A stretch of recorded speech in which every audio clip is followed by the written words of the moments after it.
Viti 1926. Kufiri shqiptaro-jugoslav nuk ishte një vije qetë në hartë, por një plag e hapur në male. Në Sharr, atje ku shkëmbi bie 1000 km poshtë në Humner dhe ku era ulërin me zgurove. Një 18 vjeçar shqiptar u bë makthi i 50 gjandarëve jugoslav. Emri i tij Gani Dauti. Sipas shtypit të kohës në Shtetet e Bashkuara, ai mbajti të rrethuar për 4 ditë e 5 net nga një shpellë e vendosur si kështjell mbi një shkëmb që dominonte territorin përreth. Para se të dëgjohej krisma e parë nga ana e policisë, 5 prej tyre ranë nga 5 plumba të saktë. Gazeta e quajti bandit, por historia nuk mbaron me një fjalë.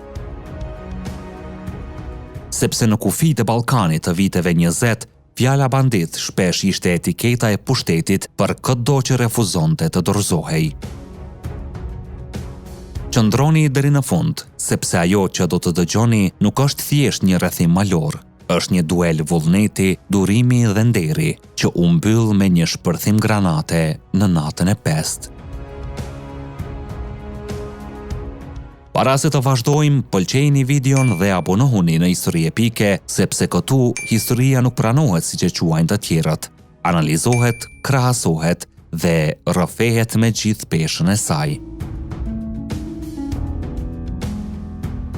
Sipas raportimit të gazetës amerikane The Chicago Tribune, Dauti e kishte ngritur kështjellën e tij në një shpellë në majet e një shkëmbi që binte thik mbi një përrua.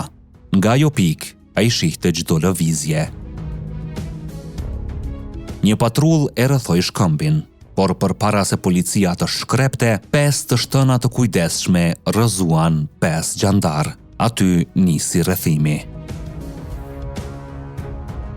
Gjandarët u detyruan të qëndronin në mbulim, sa herë që një kokë dilte, një plumb i sigurt e gjente shenjën. Çfarë bën një 18 vjeçar të përballoj 50 armë për 4 ditë pa u thyer, frika apo bindja? Rrethimi zgjati 110 orë. Shtypi shkruan se ai qëndroi pa gjumë, duke lëvizur natën për të kontrolluar terrenin dhe për të marrë municion nga trupat e rënë. Një tablo brutale e një kufiri pa mëshirë. Policia në zjarr të vazhdueshëm nuk guxonte as të varroste të vrarët. Raporti e quan Dautin bandit dhe e krahason me D'Artagnanin e Dumas, musketierin e famshëm francez. Por a ishte ky thjesht një kriminal i maleve, apo një rebel kufitar në një kohë kur identiteti kombëtar dhe kufit po përkufizoheshin me pushk? Në vitet pas luftës së parë botërore, tensionet në zonat kufitare ishin të përhershme. Shteti i ri shqiptar ishte i brisht, ndërsa aparatet e sigurisë së fqinjëve vepronin me ashpërsi. A ndryshon historia kur e rrëfen fituesi apo kur e lexon mes rreshtave? Sipas artikullit, në shpellë u gjetën ushqime dhe municion të mjaftueshëm për javë të tëra. Kjo sugjeron përgatitje, jo rastësi, një pozicion i zgjedhur me kujdes, një plan për rezistencë të gjatë. Në natën e 5, gjandarët arritën të ngjiteshin në shkëmb. 4 granata u hodhën drejt shpellës. Dauti, sipas raportimit, arriti të kthente mbrapsht 3 prej tyre. E 4-ta shpërtheu, e plagosi dhe e rrëzoi në Humner. Vdekja ishte e menjëhershme. Kështu mbyllet rrëfimi i shtypit amerikan, një rrethim 110 orësh, një 18 vjeçar në një kështjellë shkëmbore dhe një fund tragjik me granat. Historia e Gani Dautit është një dritare në realitetin e ashpër të kufive ballkanik të viteve 20. Ajo na detyron të pyesim, kush i shkruan etiketat? Kur shtypi e quan bandit, a mbyll debatin apo e hap atë? Në mungesë të arkivave të plota dhe dëshmive të shumanshme, na mbetet të krahasojmë burimet, të kuptojmë kontekstin dhe të ruajmë kujdesin. Por një gjë është e padiskutueshme. Rrethimi 110 orësh në sharr tregon një vullnet të pazakont për rezistencë. Dhe për histori epike, kjo është piknisja për të kërkuar më thellë, për të gjetur dokumente, për të ballafaquar narrativa dhe për të ndriçuar zonat gri të së kaluarës son. Para se ta quajmë bandit, duhet ta vendosim Ganidautin në kontekstin e kohës së tij. Viti 1926 ishte një periudhë kur kufijtë e Shqipërisë ende nuk ishin realisht të sigurt. Territori shqiptar ishte i rrethuar nga pretendimet, tensionet dhe përpjekje të vazhdueshme për zgjerim nga fqinjët. Në zonat kufitare, sidomos në male si në sharr, shteti shqiptar nuk kishte gjithmonë prezencë të fortë ushtarake. Kufirin shpesh e ruanin vetë banorët. Dhe pikërisht këtu hyn figura e Ganidautit. Ai ishte një shqiptar i ri që jetonte në një zonë ku çdo pëllëm toke kishte çmim gjaku. Për shumë banorë të atyre anëve, mbrojtja e territorit nuk ishte ideologji, ishte mbijetesë.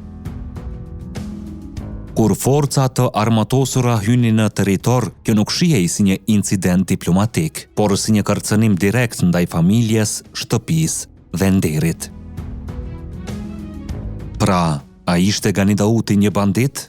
Nëse lexojmë ngjarjen nga këndvështrimi i shtypit jugoslav, ai ishte një kriminal. Por nëse lexojmë nga këndvështrimi i një shqiptari të viteve 20, ai ishte një i ri që tentonte të ruante kufirin e vendit të tij nga grabitçarët që kërkonin çdo pëllëm toke shqiptare. Ai ishte një hero. Në një kohë kur diplomacia ishte e dobët dhe shteti i brisht, pushka e malsorit ishte shpesh mburoja e vetme. Ndoshta detaji më tronditës i gjithë kësaj historie nuk është vetëm rrethimi 110 orësh, është mosha, 18 vjeç. Një moshë ku shumica e të rinjeve sot sapo mbarojnë shkollën e mesme, një moshë ku jeta sapo fillon, dhe ky 18 vjeçar në vend që të mendonte për të ardhmën e tij, qëndroi 4 ditë e 5 net i rrethuar, pa gjumë, nën zjarr, në një shpellë në majët një shkëmbi, duke sfiduar 50 xhandar. Çfarë lloj karakteri duhet të kesh në moshën 18 vjeçare për të mos u dorëzuar përballë 50 armëve? Ai nuk u thye pas ditës së parë, nuk u dorëzua pas natës së dytë, nuk u trem kur granatat filluan të fluturonin drejt tij. Kjo nuk është vetëm çështje e forcës fizike, është vullnet, është guxim i jashtëzakonshëm për një djalë kaq të ri. Nëse e zhveshim nga propaganda dhe nga etiketimet, mbetet një fakt. Një 18 vjeçar mbajti të bllokuar për 110 orë një forcë shumë fish më të madhe. Historia e Ganidautit nuk është vetëm një epizod dramatik në male, është simboli një brezi që u rrit në kohë trazirash dhe u pjek para kohe. Brezi që nuk pati luksin e rinisë së qetë, brez që u përball me pushk dhe jo me libra. Ai mund të ketë rënë në humnerat natë, por historia e tij mbetet një pasqyrë që na detyron të pyesim veten, çfarë do të bënim ne në vendin e tij? A kemi sot 18 vjeçar që do të qëndronin 4 ditë e 5 net përballë një force prej 50 ushtarësh për të mbrojtur tokën e tyre? A ekziston ende ai lloj guximi që nuk dorëzohet as kur rrethohesh nga 50 armë? Shkruani mendimin tuaj në komente.